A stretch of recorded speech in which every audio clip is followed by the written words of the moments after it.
ఓట్ల చోరీతో అధికారంలోకి బీజేపీ. మూడోసారి మోదీ ప్రధాని కావడానికి తప్పులు చేశారు. మహేష్ కుమార్ గౌడ్ ఆరోపణలు. తెలంగాణలో ఓట్ చోరీ మంటలు. మహేష్ కుమార్ గౌడ్ వ్యాఖ్యలపై బీజేపీ నిరసనలు. కరీంనగర్లోని తెలంగాణ చౌక్లో ఉద్రిక్తత. ముగిసిన తెలంగాణ సీఎం ఢిల్లీ టూర్. బీహార్ బయలుదేరిన సీఎం, మంత్రులు.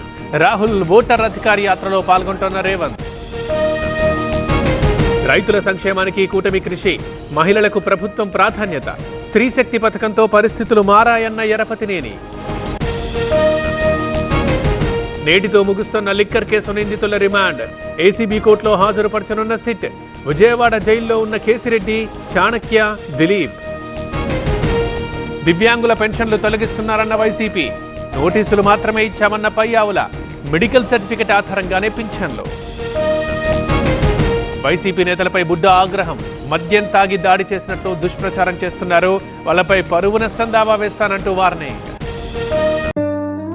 ఈ world IVF day OSS wheel of hope తిప్పండి. Free IVF గెలుచుకోండి.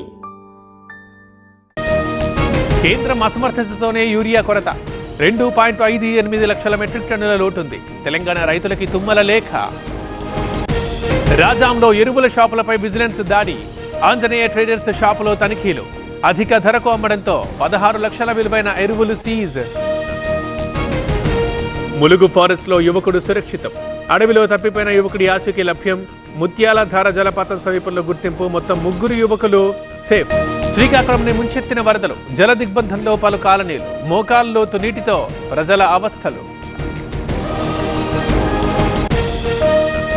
నాగార్జున సాగర్ ప్రాజెక్టుకి వరద. 18 గేట్లు ఎత్తి నీటి విడుదల. ఇన్ఫ్లో 1,90,000 క్యూసెక్కులు.